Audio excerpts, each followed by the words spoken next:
Hi guys, welcome to session number 17 of Marketing 102. My name is Yantik Khan, and in this series we are going to the subject of marketing which is relevant for class 12 student. So in today's session we are going to continue our discussion about the pricing, and the today's pricing topic is the cost oriented pricing. Now as you can understand from the name, in the cost oriented pricing, when the company is pricing its product on the basis of the cost, then the company's objective is to earn the profit. Now basically the object of the cost oriented pricing is to cover the cost of production. Now as we know, when we are manufacturing a product, there is a lot of process involved. So there is production process, then there is marketing process. So in the cost oriented pricing, we focus on the covering the cost of the production. So when we talk about the cost oriented pricing, the initial objective is to cover the production cost. So when we talk about the production cost, we are basically talking about the research and development cost also. So when a company introduces a product and the pricing is done on the basis of the cost oriented pricing, then initially the company at least want to recover the production process. In that case, the cost is appropriate accordingly. So when we talk about the cost oriented pricing, there are basically three categories, which is cost plus, markup, and break even. So let's cover these pricing one by one. So first of all, we have the cost plus pricing. Now you can simply say whatever is the cost of the production plus there will be a margin. So when this is the most common type of pricing, in which we basically what we do, it is based on the cost method. So whatever is the production cost, on that basis we will add some profit margin on top of that. So cost estimates, whatever the cost estimate the company has made out during their research and development phase, plus a margin of profit depending upon the company's objective. So basically, if the company is selling a very premium product, then this margin of profit will be a little bit higher. If the product is of standard quality, then the margin of profit will be a little bit less. Depending upon a lot of factors, you will charge your margin of profit. So, in our basic understanding of a selling price, it is what is the basic understanding of a selling price? So, we have the total unit cost. Suppose, let's say 100 rupees is my cost of producing one unit. Plus, I want to earn 20 rupees over that. So, 120 will be my selling price. The problem with cost oriented pricing is it ignores the replacement cost. So, what is the replacement cost? When we are manufacturing a product, there are a lot of machinery being used. There are a lot of fixed assets which are being used to manufacture those products. Now, whenever those machineries, those fixed assets are used, whenever those machineries are plugged in and they are used throughout the day, there is some deterioration happening on those machinery, which we basically call the wear and tear. So that replacement cost of those wear and tear is sometimes ignored when we are talking about the cost-oriented pricing. Then we have the markup pricing. Now you will find little bit similarity between the markup pricing and the cost plus pricing. But in the markup pricing, the profit margin is variable. So we know the difference between the cost of the goods and the selling price is the profit margin. So when we mark up our product according to our condition, according to let's say demand and supply, according to let's say objective of the firm, then we call it a markup pricing. So that markup pricing can be changed. It is basically adopted by the resellers. So what is the basic operation of a reseller? They purchase their products from the producer or the wholesaler, and then according to the demand in the market, these resellers they set a particular percentage of what they want to earn from that product, and then they sell the product to the final customer. So it helps the firm to fight the inflation effect. So let's say if the cost of production goes up, that is there is inflation in the market, so the reseller can accordingly drop down his the set percentage, this markup, so that at the end the customer does not have to suffer a lot. So in that case, you will be able to fight the inflation because you have reduced your profit margin, you have reduced your markup, so that ultimately the product does not become so costlier for the consumer to buy if there are inflationary conditions.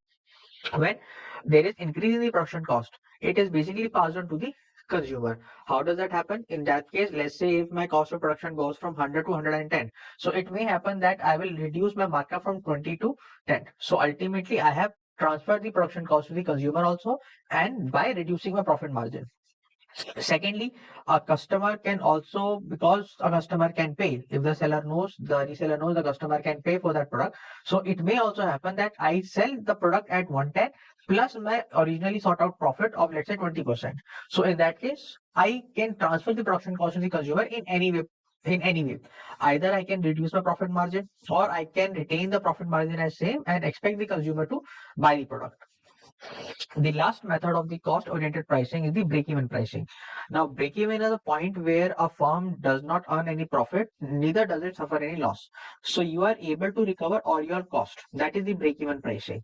Now, whenever a production process happens, the students who are already studying economics, they must have studied about the fixed cost and the variable cost. So when we talk about the fixed cost, these costs does not change with the level of production. So for example, if you are paying rent for your factory or you are paying salary to your accountants or administrators, now the cost which is associated to the factory rent or the administrators or the accountant salary, these costs usually does not change with the level of output. So whether the factory is running or not, you will pay rent for that factory. Whether the accountant has any work to do or not, if there is no production, then what accountant will do? He will sit in his chair idle, but still you will have to pay salary to him. So fixed cost does not change with the level of output, they generally remain fixed up to a certain point. Then we have the variable costs. Now these costs, they change with the level of production. So suppose if you want to manufacture 1,000 units, so in that case you will have to buy the raw material according to those 1,000 units. But if you want to increase your production to 10,000 units, then the raw material will also be bought according to the 10,000 units. So the cost of the raw material depends upon your level of production, how much you want to manufacture. So that is the variable cost. These costs change with the level of output. So in break-even pricing, we generally look at the market demand, and that market demand becomes a base for my pricing determination. So that selling price is basically depends upon the market demand, and from that selling price, I ascertain my break-even point. That at this price, how much do I have to sell so that I can recover my cost? The basic formula for break-even point is we divide the total fixed cost which is incurred by the company divided by the selling price per unit minus the variable cost per unit. To understand this, let us do a simple numerical question. So suppose these are the facts which are given to us. We have fixed expenses at 54,000 rupees, variable cost per unit is 15 rupees, selling price per unit 20 rupees. Now you have to find the break-even point. That is how much quantities or how much units this company sell so that they are able to recover their cost. So as we know, break-even point is find out using the formula total fixed cost divided by the selling price per unit minus the variable cost. Now remember one thing, selling price per unit minus the variable unit cost per unit gives you the contribution per unit. Now this contribution unit is basically the difference between the selling price and the variable cost. So if I input the data which is given to me in this formula, I get 54,000 rupees divided by 20 minus 15. 20 is my selling price, 15 is my variable cost. So if I solve this formula, I get 10,800 units. So the company has to sell 10,800 units to recover all its cost. In that case, they will neither suffer any loss nor they will earn any profit. Now suppose company wants to reduce this 10,800 units to 6,000 units. And then they are asking you that what should be the selling price. Now it is obvious that if I am reducing the break-even point units, this means I have to increase my selling price. Basically, I want to achieve my break-even early. So in that case, I will have to sell my unit at a higher cost. So what will be the selling price? Again, we'll use the same formula, that is break-even point is total fixed cost divided by selling price per unit minus the variable cost per unit. Now in this case, break-even point is 6,000 given to us. Total fixed cost remain the same, 54,000. Selling price per unit we have to find out, and 15 rupees variable cost again remains the same.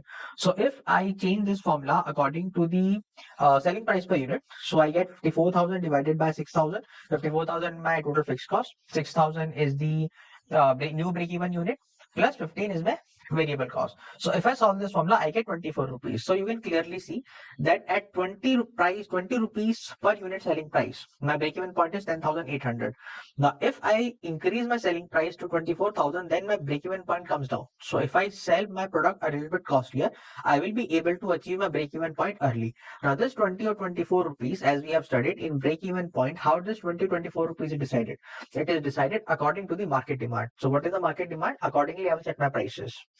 With this, we have completed our cost-oriented method of pricing. I hope you like this video. If you did, please like, share, subscribe to my channel. Thank you so much for watching.